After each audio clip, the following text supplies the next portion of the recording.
So today I'm going to make something we call Texas spaghetti.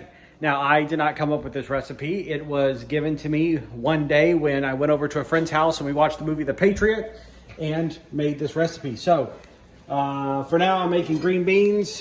That's plant butter in there, and boiling some water for the noodles. And inside with the water, I have some olive oil, a little salt, and some Cavender's all-purpose grease seasoning, which is very important for this recipe because as I'm cooking up the hamburger meat, I also have this that I put on top of it.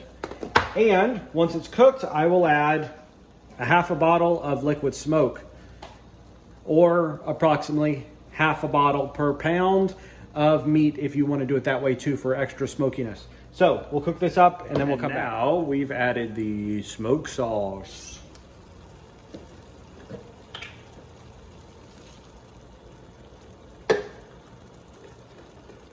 Now we let that simmer for a while and get all those flavors in there, and then we'll see what to do next. Now for this, you're gonna put your spaghetti in a bowl. You're gonna take your sauce right out of the jar. I suppose you could warm it if you want to, but no need to be. And then pop your meat right on top, and there you go. Add your toppings, and you're set to go.